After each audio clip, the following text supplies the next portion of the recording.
So, it's been a tough last year or so for a lot of us. I know folks in Texas were without electricity for several days. They were in some hardships. Many of us have been just dealing with this worldwide pandemic, and many of us have been in isolation. Some of us have taken a hit financially. And a lot of people are looking for solutions that are on a secure basis. And today I'm going to talk about God, the logic of trusting in God, of praying to God, and how it can bring about not only just kind of patchwork solutions in our life, patchwork solutions, but it can bring permanent peace, permanent health, which I think is really a state of consciousness that first brings peace. It destroys fear and depression and anxiety. It brings us a wholeness of mind. And then we begin to look out at the world, and the world changes to this uplifted godly perception. Jesus said in the Bible, "You will know the truth, and the truth will set you free," or shall make you free. And I think he was talking about knowing something about God and our true nature. And that brings a kind of freedom that I don't think any materialistic method can ever provide. No matter how many shots we take or surgeries we have or vitamin pills we take, we can't obtain a kind of health that comes from really finding our oneness with God and living out from it. So today I'm going to dive into this deeply, and I hope you feel just this oneness of God, oneness with God that I'm talking about today. Now, there's this ubiquitous image for prayer that people have all around the world. If you ask a little child to draw what it looks like to pray, just about anywhere in the world, most kids would draw someone praying down on their knees. In fact, I just was in my daughter's room. I have a 4-year-old daughter at home, and I came across this little book here. And, you see this girl down on her knees, and even though you don't see the front of her, I imagine that she has her eyes closed and her hands folded down like this. And it's quite extraordinary. I've traveled a lot out in the Himalayas, in Africa, a lot of far-flung places I love to travel. And so often people think of this symbol when they think of prayer. Well, prayer is not a physical activity at all. It has nothing to do with physicality. It has something to do with knowing the truth. It's a purely mental activity. But everything that symbol connotes, that it represents, does for me strike at the heart of what it means to pray effectively. Or at least it gives us a starting point. What does it represent to be down on one's knees? I think that's about humility. In the old days, if you went before a king who had authority over you, you would genuflect, get down on one knee, as a symbol for, I understand that you have power over me. I'm being humble here, knowing that you are the giver and I'm the receiver. Well, I think when we put both of our knees down, that is a symbol that there really is one thing that's governing us, and it's not a human mind or psyche. So often in life we're wrapped up in this belief that we're self-made and that we have to do something to make something of ourselves. But if you just take a step back for a moment, there's something that's creating and sustaining this moment, and it's not me or you. It's not any individual mind. Everything real and lasting, everything that could bear that term science, something that's universal, applies to everybody, it's outside of time and space, that has to do with real law, you could say even eternal law, and we're going to talk about what that means.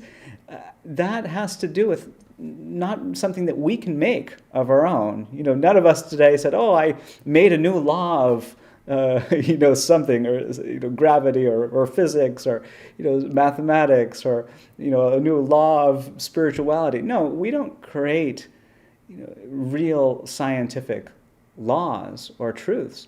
They're just something that exists beyond any individual mind or psyche. And when I think of God, one of the words I love to think about is just life.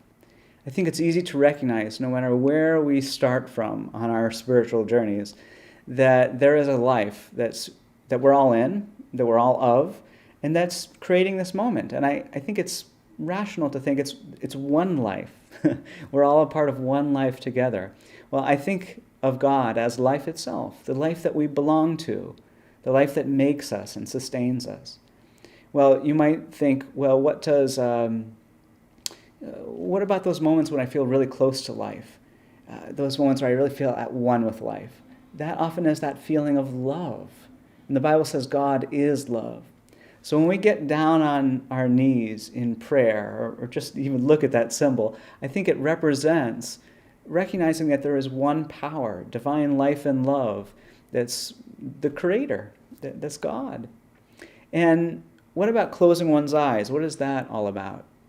For me, that's about blocking out the material senses, because Jesus said we should go into our closets to pray, and he was a man of the wilderness. He was outside a lot, and there weren't a lot of closets around. I think by that he meant that we should not trust the evidence of the physical senses.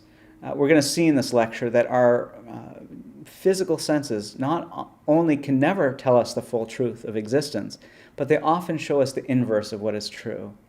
And actually, by reversing our physical testimony, often we can arrive at spiritual and eternal truth. Now, lastly, what about those hands together? I talked about this oneness with God. It's going to be such a big theme in this lecture.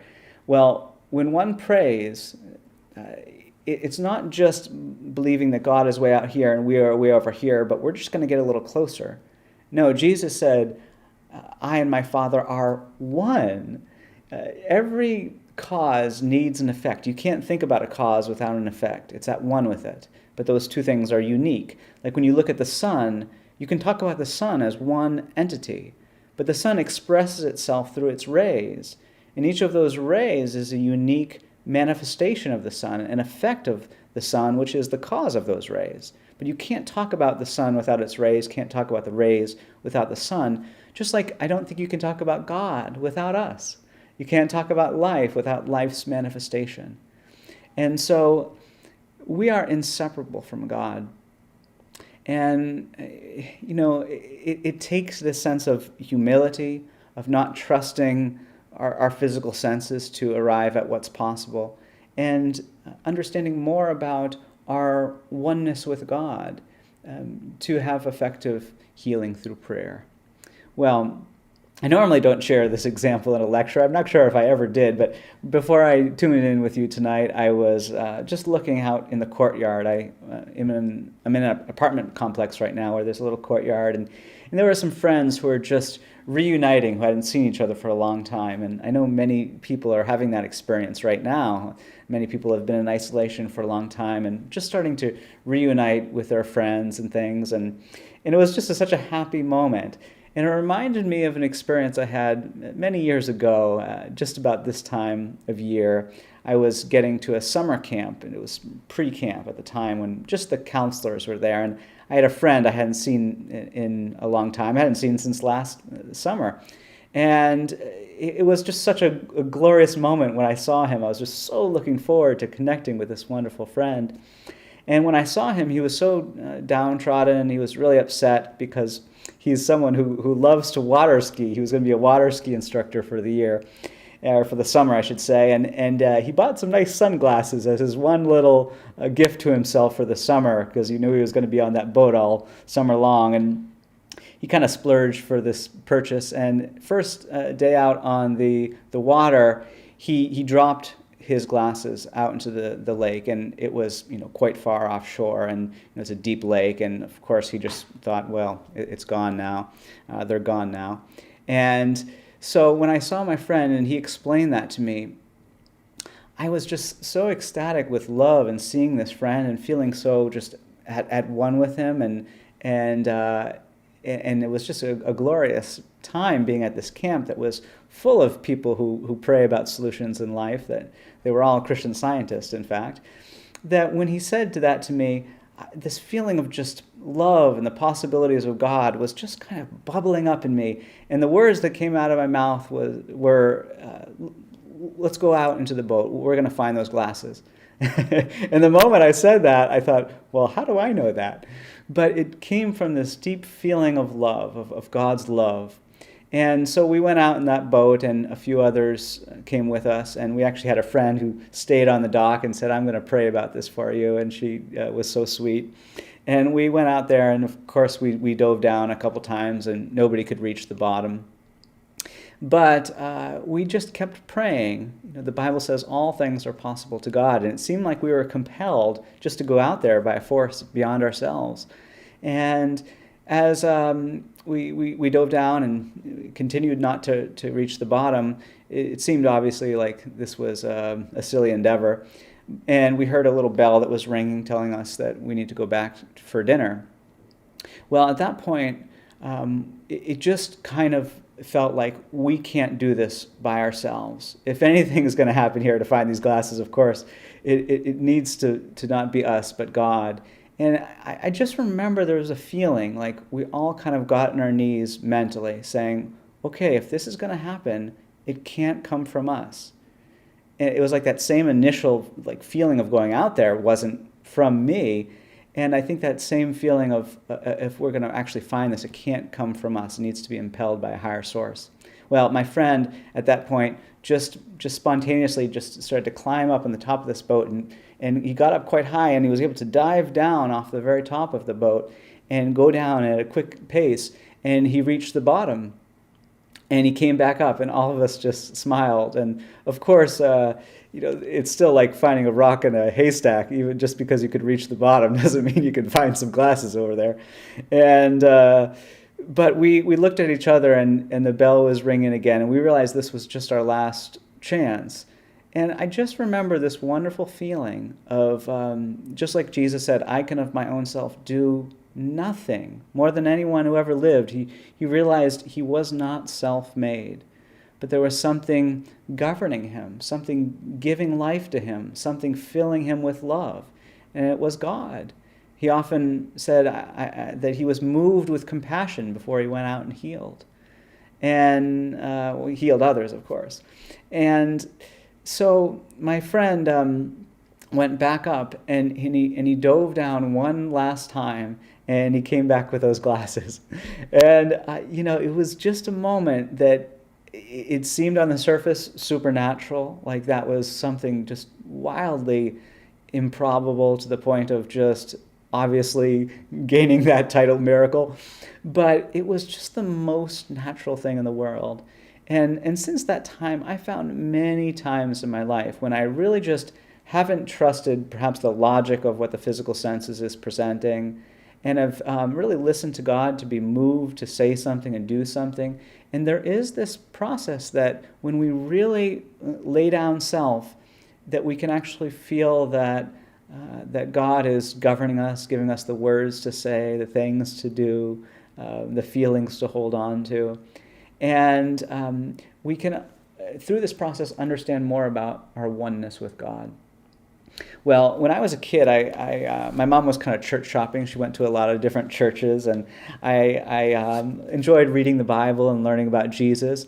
But I always thought Jesus was someone who was so infinitely different than me or just about anybody I knew. I thought of the healing that you read about in the Bible as something either relegated to a certain era, perhaps that Jesus kind of was able to give this gift to his disciples, and it was just for early Christianity. And perhaps some people today have this gift of healing that is bestowed on individuals as some unique ability that some individuals have and not others. And some of my friends went to certain Christian denominations that talked about healing as just a mystery, that no one really could ever explain it. Well, when I got into college, I became deeply obsessed with religion, not just Christianity, but religions around the world. And I really wanted to know about universal truth. I really wanted to know why we're here and what we're able to do in life and how we can produce the most good. And I started to study all different religions, and especially what are called mystics from different traditions, kind of outside-the-box thinkers who often felt a deep oneness with God and talked about things in non-dogmatic ways. And I read books from saints and yogis and sages throughout the ages and studied the traditions of different religions. And I was studying this in school, but when I wasn't taking classes, I was reading books about this too. I was just obsessed. And I wasn't thinking I would find one book that would be the end-all for me. But when I came across this book called Science and Health with Key to the Scriptures, written by a remarkable lady named Mary Baker Eddy, my whole life took a turn for the better. And as I started to read that book, Science and Health, it felt like a coming home experience to me, like things I had always known deep down inside, but I had never heard articulated so sublimely, so beautifully, so thoroughly. And as I was reading that book, it kept talking about healing, the kind of healing that Jesus did, as not only natural, not supernatural, but supernatural, most natural thing in the world, and that healing is not actually changing anything. It's changing us, changing our viewpoint of things to see the perfection that underlies reality. In fact, in that book, it says perfection underlies reality. Without perfection, nothing is wholly real. And so this book talked about our ability to understand perfection, and that prayer actually changes us. It doesn't change God. God is always eternal love, bestowing on us goodness and harmony and everything of his own nature. But prayer actually shifts us to see the truth, and it shifts us often away from what the physical senses purport. Well, if you think about it, there's a lot of ideas out there about faith in the world, that faith is irrational, that trust in God or having a faith in God is something blind. It's like a leap outside of reason. And this book, Science and Health, presents having faith and trust in God as the most reasonable thing. In philosophical language, you could say it's the most parsimonious thing, meaning it's just the simplest, most logical explanation for what to do with our time. And the very first line of this book, Science and Health, it says the following. It says, "The prayer that reforms the sinner and heals the sick is an absolute faith that all things are possible to God, a spiritual understanding of him, and unselfed love." And I want to break this down a little bit to explore, how do we actually have absolute faith, not just half faith, temporary faith. Right? It makes sense to have an absolute faith in God, and how that's actually reasonable and logical.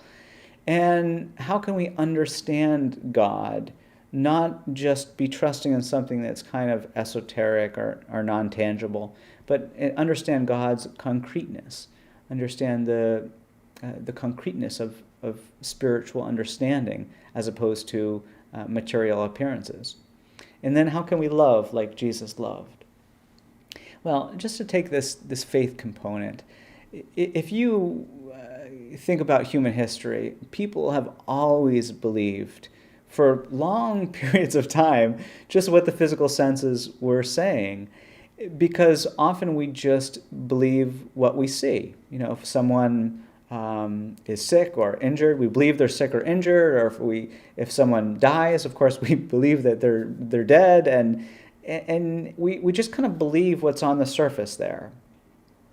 But surface appearances often lie to us. Like for most of human history, if you walked out to the horizon line and saw a flat Earth, well, then you would just conclude that the Earth is flat. It's so convincing. It's just strangely, some people even believe this today. Well, we know, most of us do, that the Earth is not flat now, because if you get a higher view, or you could say a more heavenly view, a more uplifted view, what you see is a spheroid. And it's the exact opposite of what the Earth appears like from our earthbound, myopic little everyday experience. And what's interesting there is that it's not like that was the one big wow that when people figured out that the Earth was a sphere, they said, okay, well, that was like something we obviously saw, and strangely it was reversed, but that was probably an anomaly. Most things appear as they actually are. Well, even after people believed that the earth was a sphere, they still believed in a geocentric vision of the world, or at least many people did, and they thought that the sun revolved around the earth. Because that's how it appears. We talk about a sun rising, sun coming up to high noon, a sun setting, and those just seem like the most natural and inevitable cycles in human life. And it certainly seems like the sun is moving and the earth is still. But of course, we know the opposite is true. The earth actually revolves around the sun. It's exactly the opposite as to the way the physical senses present what's going on. And I think the truth is that often we think about God as an element within our life. That perhaps sometimes we're kind of born into a faith, sometimes it comes to maturity in our lives, sometimes we see it fading down, and sometimes we don't feel like God is present at all, and we just feel like we're in darkness. But the truth is that just like if you were able to lift yourself to a higher standpoint, you would realize the sun never comes up, it never goes up to high noon, it never sets. We talk about those things as very real, and a sunrise and a sunset seems like something that's really happening. But the sun is always just shining without any return or lapse to its own shine. And I think God is always shining down on us. God is always creating and sustaining us. God is always loving and providing for us. But it doesn't appear that way until we start to kind of reverse the physical testimony of things. And it's important to start with God when we think about our lives to find harmonious solutions. Just like in that analogy, it's important to start with the sun instead of the earth. From our earthly perspective, where we seem to be, we often see things in a distorted, backwards way. But if we were able to stand on the sun, so to speak, and look out from the sun, you would see that the earth is revolving around the sun. And that's the correct point of view, isn't it? And that's what we need to reason out from. If we're talking about anything true about our solar system, we need to know that everything is revolving around the sun. And I think to get correct conclusions about our life, we need to think about our lives revolving around God, and that God's shine and love for us never ceases. If the sun just went away in our solar system, the earth wouldn't have any light, everything would be in darkness, and everything would eventually die, right? But it is the sun that's sustaining and lighting everything up and providing opportunities for growth. And I think the same is true with God. That's why it's so important to understand God. Well, like I noted with faith and trust in God, one of the reasons why it's so reasonable is that, like we can see, that we're not self-made, we're made by life, and that love is that feeling of oneness with life, and that's so important. And so often in our everyday experience, we seem to think about things in terms of duality, of light and dark, good and bad, life and death. That's how the human mind always wants to represent things, because the human mind is a kind of dualistic way of viewing the world. If it's true that there's only one source to life, if monotheism is true, then everything comes from God, not a human mind. Our own intelligence and our ability to think clearly, it comes from expressing God. And you can think of God as the divine mind. That's another way to think about God. In fact, something I love so dearly about this book, Science and Health, is it really unpacks the way to think about God in a way that makes God so practical to our everyday experience. And I'll just read to you how it defines God. It says God is incorporeal, divine, supreme, infinite mind, spirit, soul, principle, life, truth, love. And These words are considered to be synonyms in Christian Science. And I should just stop for a moment and explain that term for you if you're not familiar with it, because I think so many people, when they hear science and God mated together, they think that is dualistic, because those are so different. Religion or Christianity, that's about our subjective experiences, our own personal experiences. But science is about the patterns and regularities of the material world. And those things are just totally opposite domains. Like the famous science writer of the 20th century, Stephen Jay Gould, said science and religion are non-overlapping magisteria, meaning they're just totally different domains of human thought, but we can't really try to put them together because they're just different. Well, I think it makes sense to a lot of us that truth needs to be universal, it needs to be one. And when we talk about science, it just comes from a Latin word meaning knowledge. And a lot of people today just think, because of the success in creating technology from the scientific method, observing the patterns and regularities of nature, and then utilizing those patterns to create technology. I think there's been so much success with that people are just starting to think, well, the only thing we can ever really know is by studying the normal patterns and regularities of nature. But when Jesus said, "You will know the truth, and that truth shall make you free," he was talking about a higher law. You could say the law of God.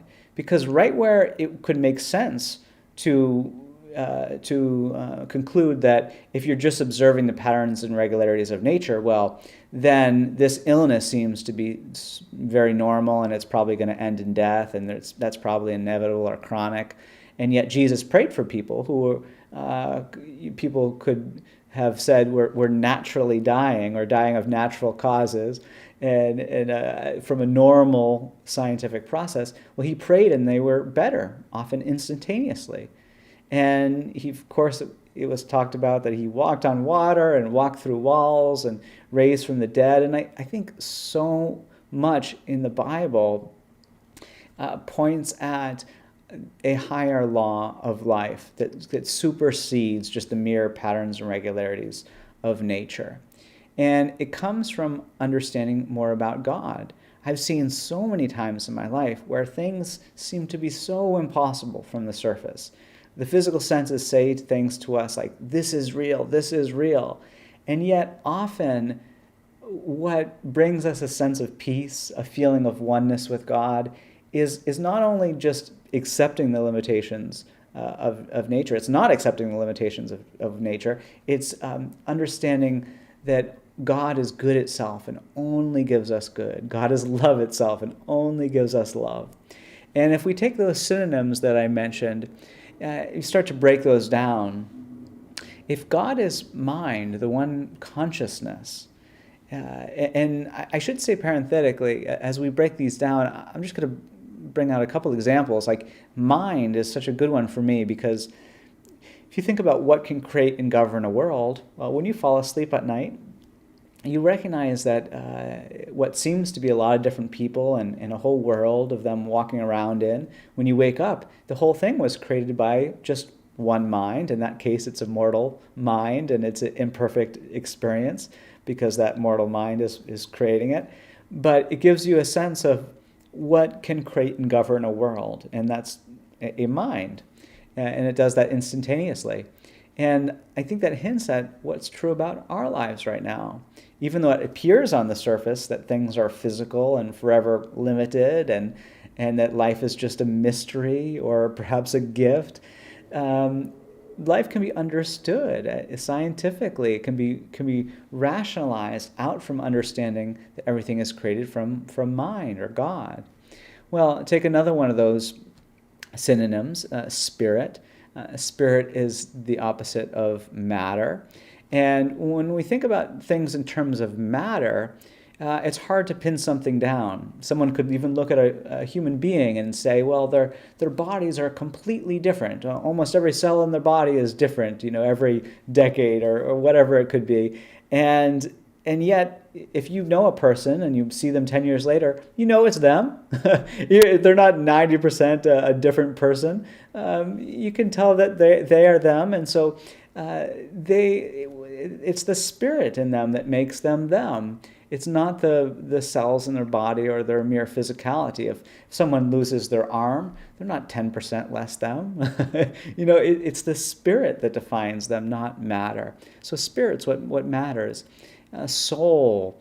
If you hear a song, and perhaps maybe you could write down all of the notes on the page, and someone could play it very just technically, just play every note in that song, and you could hear it, and you could say, it's just not right. That's not the song. You're playing all the notes, but that's not it. And then you hear someone play it right out, with spirit. Then it becomes so soulful, so beautiful. And there it is. That's the song. And it's the soul that's needed that actually brings things to life. And it's not just the mere technical aspects. You take a look at something like principle. It comes from the same derivative as the word prime does, meaning something that's irreducible. It can't be explained in terms of anything else. And matter, the philosophers and scientists throughout the ages have always tried to understand things in terms of what's in consciousness. We're observing in consciousness, patterns and regularities, and we try to make sense of those. And often we start to think that they have a life of their own outside of consciousness. And so when you think about a principle, a lot of people have tried to find what scientists call a theory of everything or first principles. In fact, if you study philosophy, great thinkers throughout the ages have always thought, or at least many of them, that you need to have a first principle or first principles. Something that can't be explained in terms of anything else, in any theory of life, in any understanding of existence.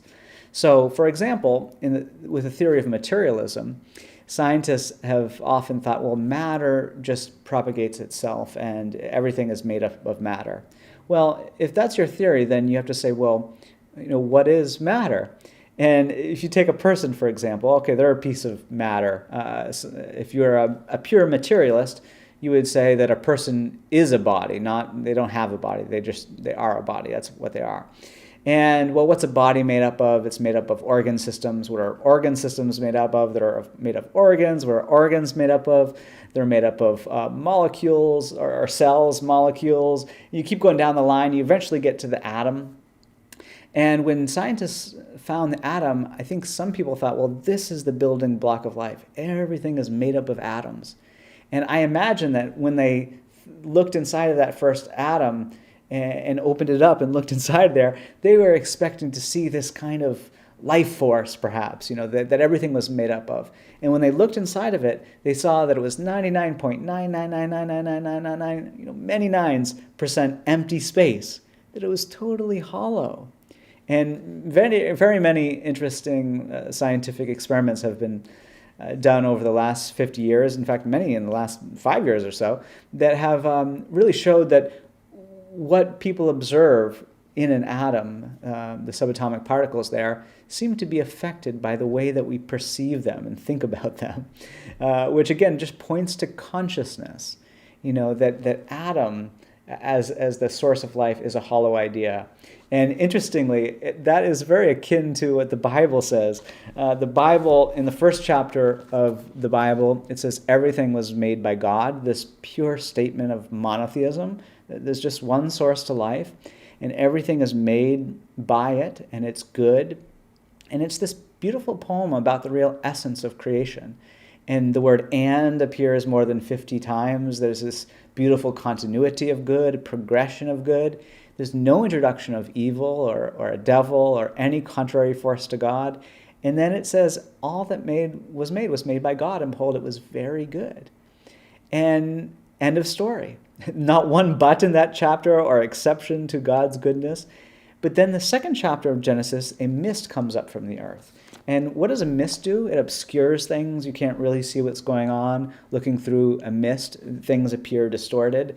And through this misty perspective, all of a sudden you see a different vision of God, a dualistic vision of God, a God that's good and bad, and fighting against its own self. It's capricious. It's just not of one mind. And this God then creates Atom out of the dust. It sounds a lot like Adam, right? And this Adam man, right away, out of the dust of the ground, or out of, you could say atoms, or out of matter, right away starts, he falls asleep, he falls into a slumber, and the first thing that he dreams was that woman was created to serve him. He must have been dreaming.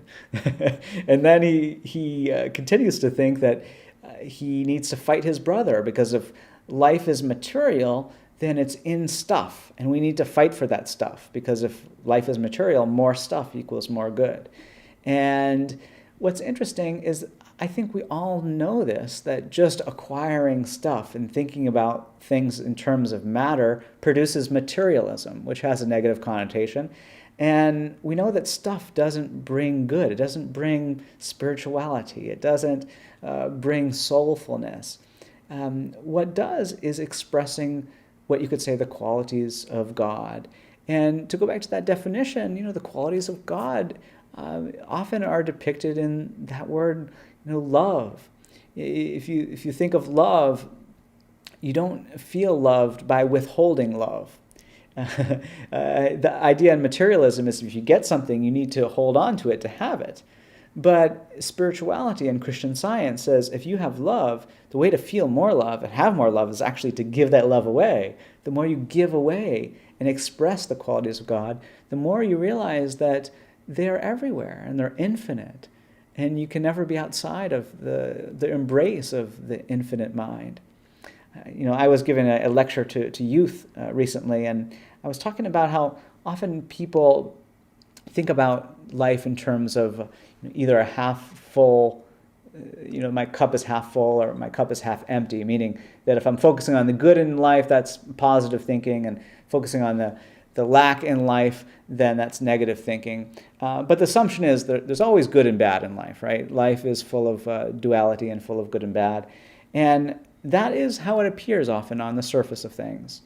But like we've been exploring, the surface appearance often doesn't tell us what's true. And thinking about life in just terms of matter or our material appearances, we can't arrive at truth. And what matters to me is not how much water I have in this cup. I would be very worried if this was the only water that I knew about. And so when I see within the plane of my perception, some good and some bad, I would get worried if that was all the good that there was. But I know where there's an infinite tap right nearby here in my apartment. And that's what makes me always feel secure. And understanding that God is an infinite source of good, that's what actually brings us security and safety in life. And I know so many people feel that way and they live such good lives because they understand that point. I was talking to some members of this church, and they felt so secure in when they were dealing with when the electricity turned off in their community, and they were able to be neighborly and just witness so much good, and things all worked out beautifully for so many of them. And Mary Baker Eddy in Science and Health, she gives a reason for why evil. That's always the big question in theology. Well, what about all the bad stuff? Where does it come from? How does it happen? She says, it is our ignorance of God, the divine principle, which produces apparent discord, and the right understanding of him restores harmony. The right understanding of him restores harmony. And I really think this is the gospel of Christian Science, the good news. That the right understanding of God, of life, truth, and love, spirit, mind, principle, soul, understanding God in the right way, really understanding, not just having a blind faith, understanding God, what life really is, restores harmony. Now, let me return to that concept of principle for a moment and just move a little bit more about move in this direction of why it makes sense to have faith or trust in God, because it's ideas that matter. That's why God is mind, not physical representations. So take the number system, for example. 2 plus 2 equals 4. That is really useful. Learning mathematics and multiplication tables and all those things, so helpful. I've got a 4-year-old at home, and I'm teaching her those kind of things right now, and they are so useful to our lives. And yet, mathematics is in the realm of ideas, they're not physical truths. I think physical truth is an oxymoron. All truth is mental. Now, if you think about something like 2 plus 2 equals 4, my daughter has some of these markers that you write things, and then the marker will start to disappear, and it will go away, whatever you wrote. And if you wrote 2 plus 2 equals 4 with some of these markers and it started to fade, you wouldn't be scared that those numbers were disappearing and nobody could use that equation anymore. No, because it's in the realm of ideas, right? In fact, even when you get good at math, you can do it mentally. That's when you really understand it. And you don't have to use the physical representations anymore. And if you think of every number, every whole number in the number system, everyone is absolutely vital. So take number 1,643. If you just plucked that out of reality, we don't think about that number very much, but if it just went away, not as a material representation, but as an idea, so nobody could think it, nobody could know it, nobody could represent it, well then I guarantee you this live stream would stop working. Every banking system in the world would have serious issues, worse than any pandemic could cause. And that idea, that little measly, or just that little small idea there, it seems to be so inconsequential, but yet it's so vital to all of reality. And I think each and every one of us are more vital than that. To bring that to life, that we're eternal ideas, more valuable than even numbers, and we're not physical representations, and we shouldn't judge or think about ourselves in terms of physicality. I just want to share with you an example of a friend of mine that I have, and he was introduced to Christian Science some years ago, and it just happened in such a wonderful, synchronistic way. He and I were looking for apartments, and we both found a place, and after a long, arduous search, right next to each other. We didn't even know we were back, and he said, "You know what I should actually do? I should read that book that you gave me, Science and Health. I think the answers are in there." And as he read this book, wonderful things started to happen.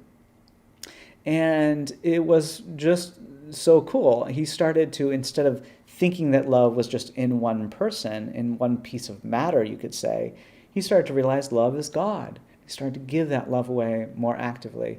And he started to find this more capacious, oceanic, universal sense of love that is with him all the time.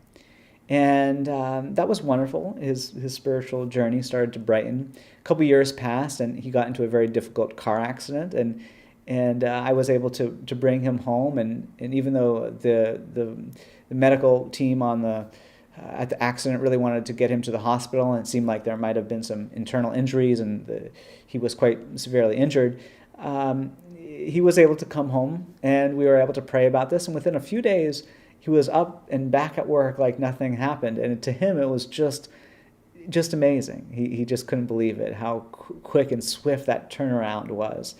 And our prayers were all based upon that he was the spiritual image and likeness of God, an eternal, beautiful idea, and that he wasn't defined by any material incident or accident or anything like that. Just like a number, if you tried to whack a physical number, it would have nothing to do with a real number because it's an idea and not a physical representation.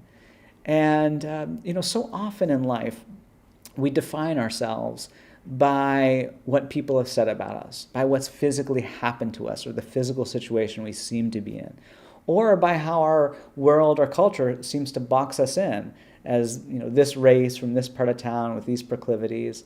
And often these definitions and concepts about ourselves are so contagious, just like certain ideologies or beliefs. If you study political movements, that there will sometimes be a contagious idea, and then everyone will start to believe it, and it'll take a shape, and sometimes it's founded on something completely untrue. And we've all witnessed that, I think, and it's sometimes easier to see depending on what side of the aisle we seem to be on.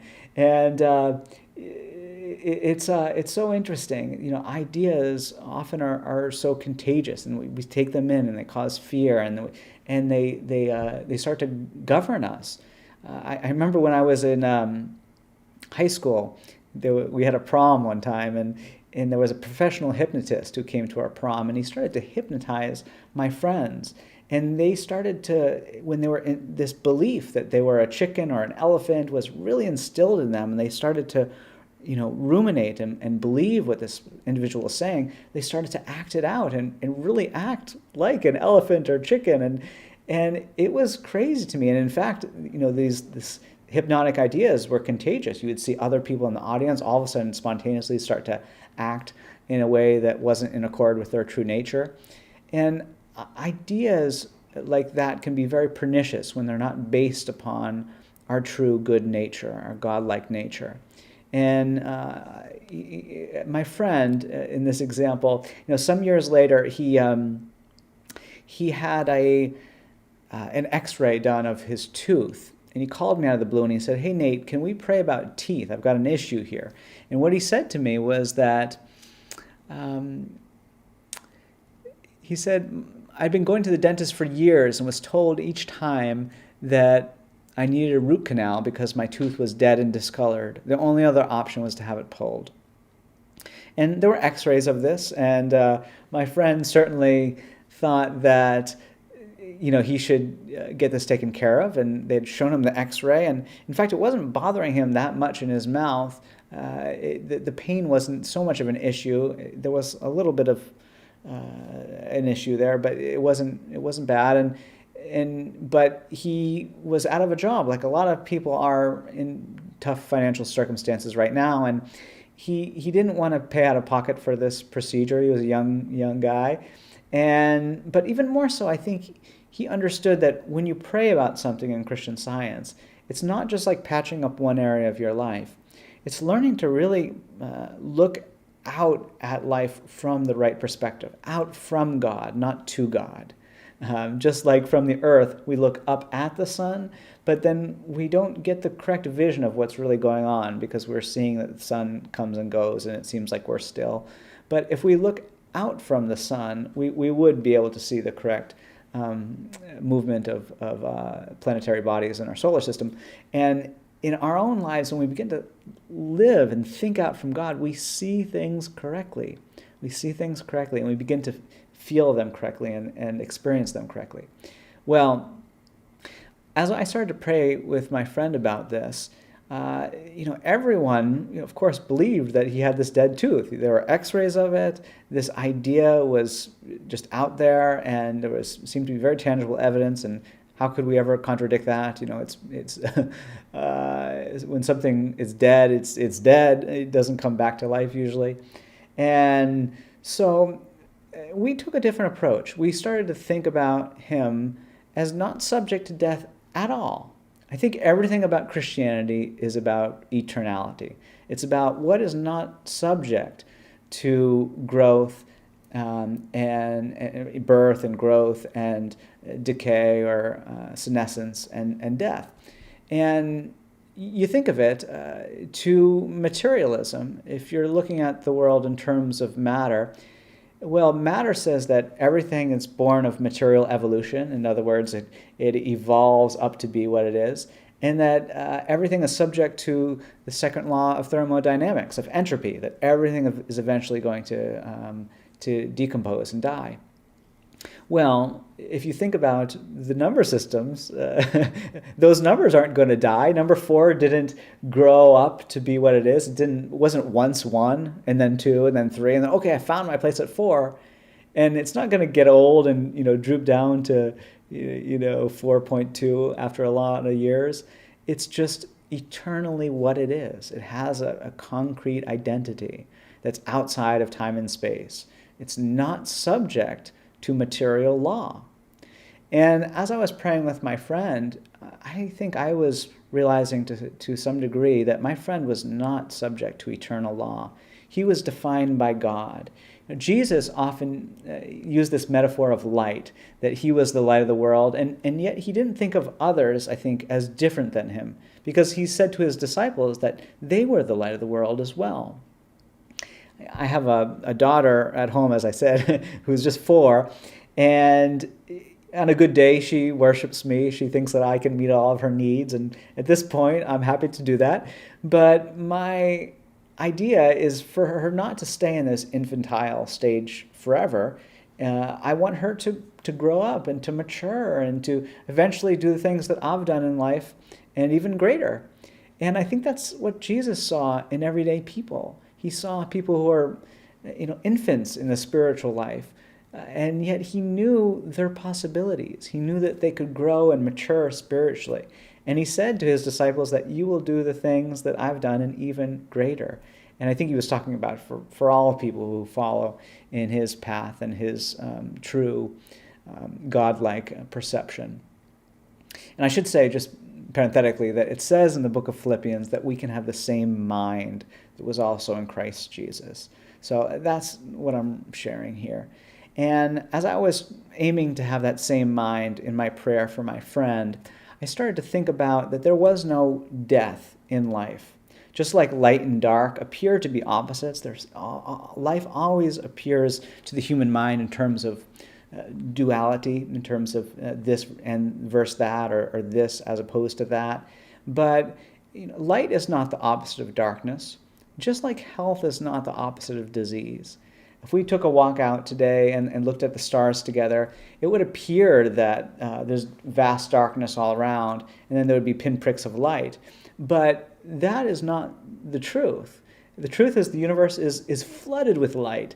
It's just not, the material eye is not sensitive enough to see it. That's why when the moon shows up and it lights up, it doesn't have any light of its own, but it's actually reflecting the light that appears to be dark to us all around it. But that reflection appears to us as light, and yet we're not sensitive enough to see that light without something reflecting it. But it's there. And darkness is not, it doesn't have its own substance. It's just the absence of light. And our physical senses show to us a dark sky, but it's not dark. It's filled with light. We're just not sensitive enough to see it. In the book of Hebrews, in Hebrews 11:1 in the Bible, it says that faith is the substance of things hoped for, the evidence of things not seen. And so when we were trusting God, as we were praying about this issue, this tooth issue, it was a deeply rational thing that we had evidence for something in our own thought that couldn't be seen in this X-ray. And that evidence was, the substance of things hoped for, that his substance was actually correlated to God and to the true understanding of God. In fact, those two words, substance and understanding, are saying the exact same thing. Understanding, substance. They're about what are we standing on mentally? What is our foundation? And if you haven't read your Bible in a while, a great place to start is Matthew 5, 6, and 7. That's called the Sermon on the Mount. That's how most people refer to it. And most scholars think it's a collection of Jesus' most salient teachings. But I often think of it as Jesus' greatest hits. And at the end of those, about 10 pages, Jesus basically ends that mountaintop sermon, that higher, more heavenly view of everything, by saying that if you build your life on these teachings, it's like building on the rock, like something solid underneath our feet. And boy, have I felt that in my life and so many Christians worldwide. And,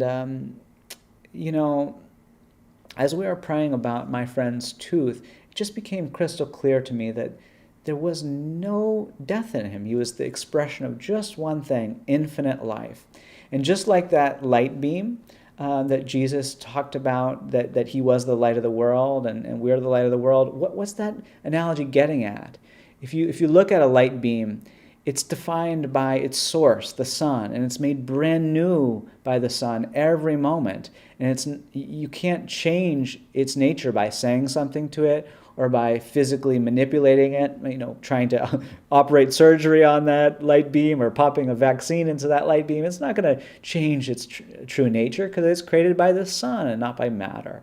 And if you tried to put that light beam into a box and bring it into another room and open up that light beam, you can't box it in because it's made brand new by the sun, and it can't be just defined by any limited physical boxed-in perception. And you and I, we often think about ourselves, sadly, defined by what people have said about us, what we've said, by what has physically occurred in our life, and by how the world has tried to limit us. But as I was praying for my friend, we were thinking about himself as not defined by physicality at all, or any physical image. He was the image of God. And so we were thinking about those different terms for God and thinking about his true nature as the expression of it. And if you break those things down, just to kind of start an adventure on this, we're all thoughtful. We all have good ideas if we express mind. We're all spiritual here and now, not material if we come from God. We're all soulful, creative as beautiful children of God.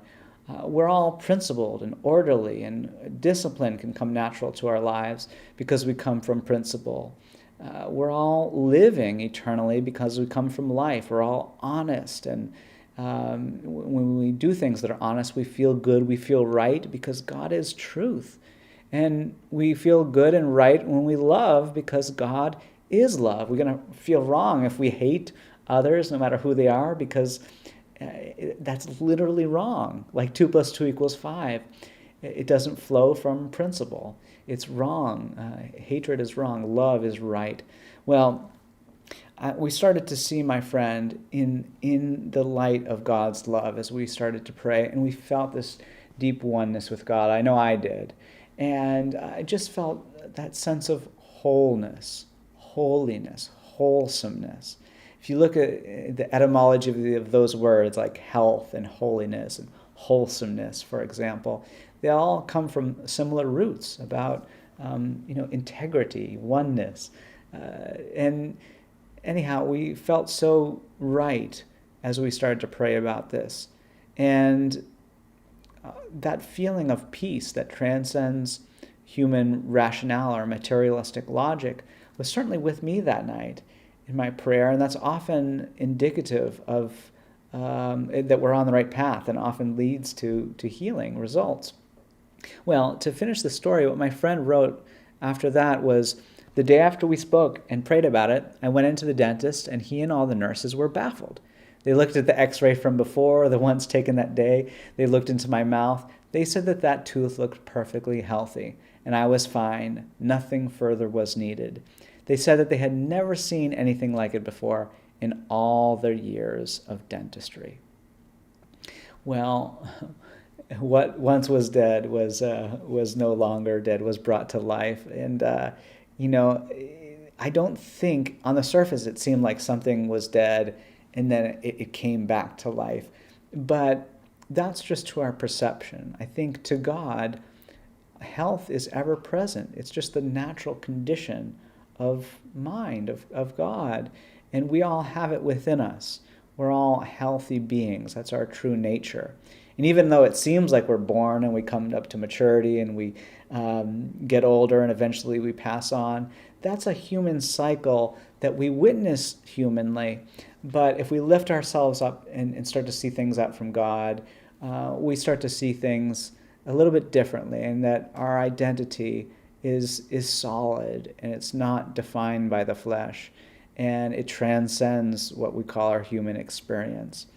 And so this kind of thinking, I find it to be very logical. It's very helpful. It brings a higher consistent health into our lives. And when Mary Baker Eddy in the 19th century discovered what she called Christian Science, she felt that it was so much more than just a personal ability to heal wasn't one mind affecting another, and we should worship that one little human mind that can heal. In fact, she became a remarkable healer. There's a lot of wonderful biographies written about her. This one called Christian Healer I particularly like. And it catalogs over 300 healing experiences that came about through her prayers. And yet she didn't want to be known as just a personal healer. She wanted to be known as the discoverer of Christian Science. And that makes a lot of sense to me, because if there was a great musician who just played the most lovely music that drew big crowds, and they had really a lot of accomplishments in terms of composing the most wonderful music, that would be awesome. But what if one day they discovered the science of music? They're like, whoa, I always just had this as a gift, but it's not a mystery. There are these relationships between the notes, and once you understand them, you can actually learn to read sheet music, play any song in the world. And even if you don't feel gifted musically, if you really study these laws, you can start to play beautiful, wonderful music. That would be an incredible discovery for mankind if nobody knew anything about the science of music, and then all of a sudden it was uncovered. That would be a better gift, I think, than any personal demonstration of composing great tunes. And so I think that's how Mary Baker Eddy felt. And one of the cool things was that when she met individuals, people didn't often walk away thinking, oh, I just want to worship her and go back to her and just have her pray for me all the time. No, encounters with Mary Baker Eddy often had the effect of others being empowered to become healers themselves. There's so many of these stories in this book and in books like this and other biographies about her, where an individual met her and then walked away feeling like they could be a healer. Just to give you one quick example, there was a woman named Harriet O'Brien, and she lived in Kansas City in America. And this was when Mary Baker Eddy was alive, and tangentially she lived from 1821 till 1910 and lived in New England in America for most of her life. And Mary Baker Eddy, Harriet O'Brien, she was someone who had lots of health issues, chronic heart problems, spine issues. She got so ill, her body started to break down. She had one surgery that went wrong, and she picked up what's called an iatrogenic ailment, something caused by medical error, and she couldn't walk after that, was relegated to a wheelchair. And she became so ill, she stopped speaking, her motor movements broke down, and she was, in her own words, at death's throes. And it was at that point she was introduced to Christian Science. Someone started to pray for her who was taught by Mary Baker Eddy, and quickly she started to revive. Before she knew it, she started to have the hope that she could even walk again. And it didn't come so quickly, this aspect of the healing, but she prayed week after week, month after month, and eventually she got up out of that wheelchair and started to walk normally. She had been so sick, she said she had to relearn how to write, relearn how to speak, and in fact she did. She became a very successful woman. She ended up working personally for Mary Baker Eddy. She ended up going into the full-time Christian Science practice and advertising the Christian Science Journal for over 50 years as a professional healer. And she said on several occasions she helped people find health who, like her, were at death's door, struggling from something which seemed to be incurable physically, and helped to pray for them and raise them to a life of health and peace. Well, one of the things that's so cool about this story is that Harriet O'Brien, right after she was healed, she said she really wanted to meet Mary Baker Eddy. And this is what she wrote when she just met Mary Baker Eddy for a moment. And words weren't even exchanged here, but she just met Mary Baker Eddy, and she said, "Transparency is the word that best expresses my impression of Mrs. Eddy. Instinctively, I felt her great love, and I was conscious that no one I had ever seen loved me as much as she did. My entire thought was filled with a spiritual illumination, and there was a glory in the sunshine and landscape as though a breath of heaven had swept earth and enveloped me." Oh, I love that. And, you could imagine having an experience like that and thinking, okay, well, I know where I'm going tomorrow. I'm going to get another dose of that spiritual inspiration from Mary Baker Eddy. But Harriet O'Brien said she had a question in her heart when she met Mary Baker Eddy, and the question was, can I be a healer too? And she said the moment she met her, that question in her heart was answered, and she hopped on a train, went home, and the rest was history. She was a healer from then on out. And so, Mary Baker Eddy, she writes in various places about how important her writings are, and that you should find her in what she wrote. And when you read her writings, especially this textbook of Christian science and health, you can really begin to see that what she taught was not mere philosophy, but that was born out of her own life experience, and that what she taught was about what she was learning practically through prayer. And this book was written over a 35-year period. She revised it over 400 times. She really wanted to get it right, so when people read it, they could begin to heal naturally, just like Jesus did. So with that, I'm going to open it up to questions here. I can see a few have already come in, which is wonderful. And we'll see what people are asking. Okay.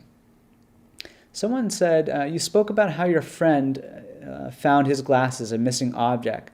The example appealed to me because a family member of mine is missing. All that I do is think of her and worry about her safety. So the example appeals to me because a family member of mine is missing. All I do is think of her and worry about her safety.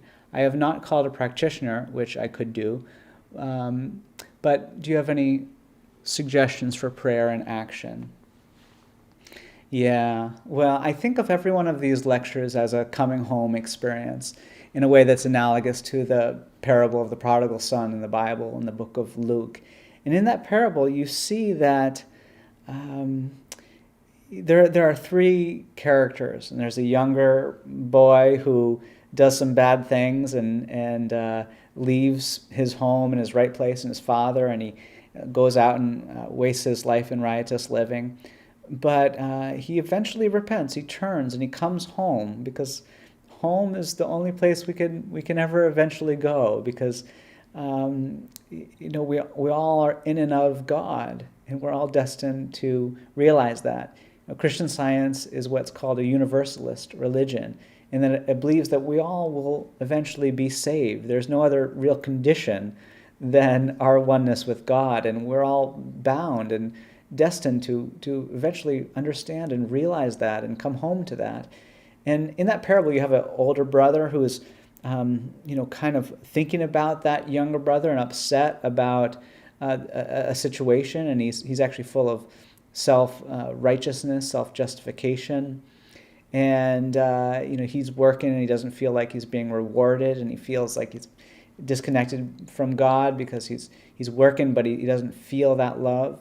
And the father is just always loving in that parable. He never condemns, and that he doesn't have to rush out and find that younger brother. The younger brother comes back naturally. And I think if we're the image and likeness of God, we really can take that place of the father in the parable, of just loving every child of God, and knowing that the only thing that's going to eventually happen is that they all have to come home. That love of God is irresistible, and it brings us all home. And reading that parable, it kind of strikes me as amazing, like how effortlessly that father love is represented. It doesn't seem like the father is struggling so much to love both of his children, even though they both seem to be in deprived states at different points in that parable. His love just seems unconditional, not based upon the time and space or the attitude of the children. He just is expectant of good. And in that story, one of the things I love about is that when he's throwing the party for the younger brother, he just seems to be the happiest person. He's throwing this big party. And we we find joy when we start to think about each other, no matter how lost someone seems to be or missing someone seems to be. We find joy when we start to think about themselves as an eternal idea at home in the mind of God, loved by God, that their identity is not defined by time or space, or by our ability to perceive them physically. They're a spiritual idea. And as we start to think about that, just harmonious and natural occurrences can come from that good and correct state of thought. So I know your situation there will unfold for good. Okay, so another question. No, that's a repeat of the one prior. Someone is asking about that tooth issue, and they said that they have had dental issues as well, and if I have any more thoughts on those matters. Well, I would say here, as a side comment, that my friend in that situation was asking if Christian Scientists go to dentists, because I think a lot of people, when they think about Christian Scientists, they might think about them as people who don't always take a material view or route for health. And Christian Scientists think about God as their first aid, and that real health ultimately is always obtained spiritually and mentally. And yet, I think that acronym CS often stands for common sense to a lot of people. And I think Christian Scientists are incredibly practical people. Mary Baker Eddy was certainly that way. She had some of her grandchildren vaccinated, I think because it was most prudent to do in that particular situation. And I think when people think about vaccinations, or whether one should go to the dentist or not, or wear glasses or not, or have some medical procedure or not, Christian Scientists are people who are striving to grow spiritward and rely less on matter. But at the same time, we're all at our unique space in our own demonstration. And it's love that defines us, not any material judgment. And so people will find different answers to the question of, do I need a vaccination, or do I need to go to the dentist right now, that sort of thing. But one thing that is key to Christian Science is that Mary Baker Eddy says that we should be the most law-abiding citizens on earth. And we're looking to do things that are really blessing our community. And something I love about the process of this is that the Christian Science Church doesn't take any strong stand on what we need to do in terms of, not like we all need to have the same answer to this particular question that might have some political bearing or something, but that the diversity is good and natural.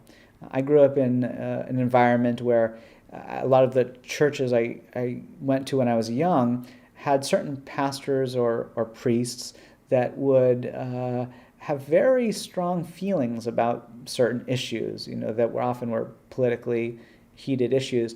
And I often felt that I'm just here to learn more about God. And I think individuals might have different inspiration from God about how to do these things. And that's something I've enjoyed about Christian Science, is that it leaves us to our own demonstration and our highest sense of right in any issue, and focuses on spiritual truth and lets that evolve, and lets each individual member make their own demonstration based upon that. And so again, with that tooth issue, I think it's wonderful to think about that decay is not something that happens to a spiritual idea. Something that this book says is that substance is eternal and incapable of discord and decay. That's, of course, substance seen out from God. And what is really substantial in your life is your connection with God, not with any physical feeling or physical image. And so the more you understand your oneness with Spirit, and you start to think about God as your source, and that God is making you new every moment, and that you're rooted and grounded in God, and that's a connection that can't be severed and it can't decay, then you can begin to start to feel that and express that in your life, and things can start to reflect that understanding. Our lives really are governed by mind. When I'm speaking to you right now, there's a thought, and that thought is governing my mouth, it's governing my hands, and of course that has to do with everything about ourselves. So just to recognize that as you let God, the divine mind, start to lead you and guide you and define you, it's the most natural thing in the world, for you to be harmonious and to feel that sense of rooting in good and tangible ways. Okay, let's see if any other questions came in. I don't see any. Nate, who is the author of that biography, please? Okay, so I mentioned this book, Christian Healer. This is the Amplified edition, and it's by Yvonne Koch von Fetwitz and Robert Townsend Warnick. And yeah, you can purchase this on christianscience.com. And there are some other great biographies too. I know there's a new We Knew Mary Baker Eddy series. There's two expanded editions, volume 1 and 2. These are quite wonderful. And there's a Robert Peel trilogy that is now being available to search it on what's called jsh.online.com. So if you hop over to christianscience.com or jsh.com, you can find more information about Mary Baker Eddy. If you'd like to join a church in your region or attend a service or a Wednesday night testimony meeting, you could do that. Right now, many people are looking for online options. There are online options around the world that you can join. And again, I want to give a big thanks to the sponsors of this event, the Second Church of Christ Scientist in Fort Worth, Texas. They're just such a wonderful church family there. And again, they would love for you to either stop by if you're ever in person there, or join them online. So you can go to christiansciencefortworth.com and hear more about their healing ministry, and perhaps ask any more questions if you have more questions about Christian Science. So just to close here, we looked at this sentence today about prayer that says the prayer that reforms the sinner and heals the sick is an absolute faith that all things are possible to God, a spiritual understanding of Him, and unselfed love. And you really have to go all in with truth. When you think of absolute faith, I often think of just, when there's two visions of life, like a flat earth and a spheroid earth, only one of those is true. It's not like it's half and half. It's not like, well, trust me, I've seen a flat earth.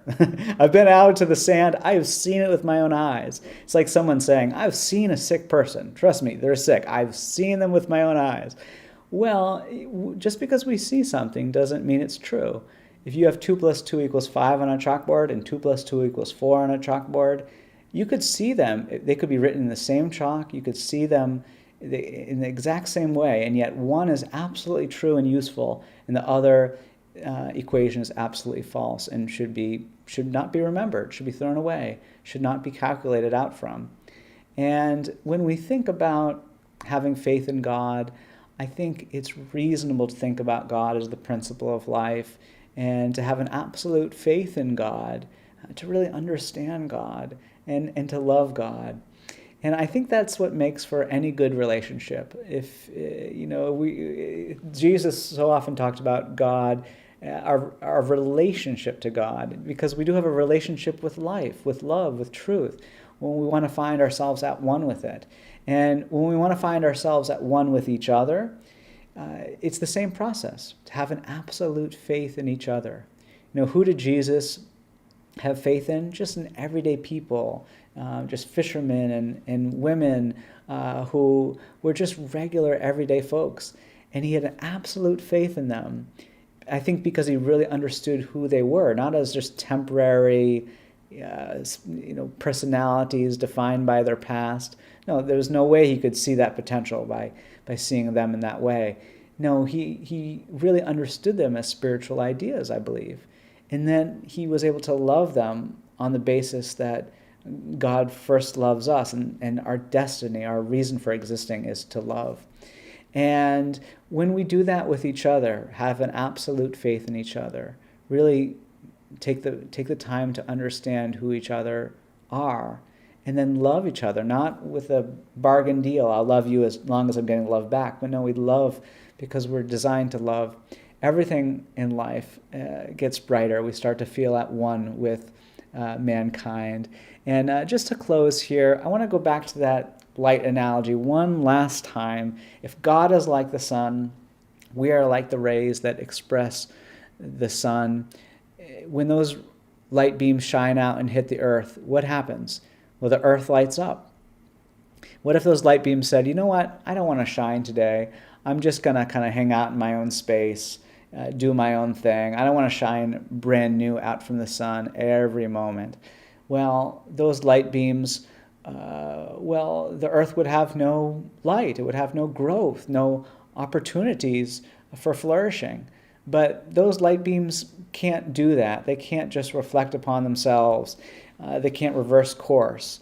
Their source, their sun, is sending them somewhere. And in this context, it's to the earth, and they're the light of the world. And those light beams, as they're shining down, they can't say, hey, I want to go to Paris today. I don't like where I'm landing. No, they have to light up and warm up and provide opportunities for growth wherever they are.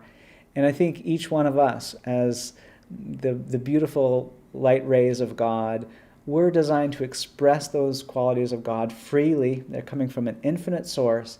And as we love and express the spiritual qualities of truth, then we begin to see more warmth and goodness in the world, more growth, more beauty.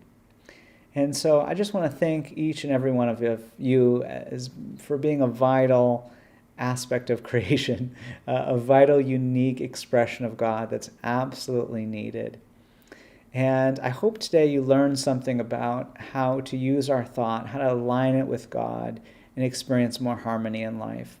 That's what Christian Science is all about, and I think it's such a blessing to mankind. So I hope you feel loved. I know it's been a tough last year, but I hope this lecture brought some solace, brought some peace, brought some understanding. Much love, everyone.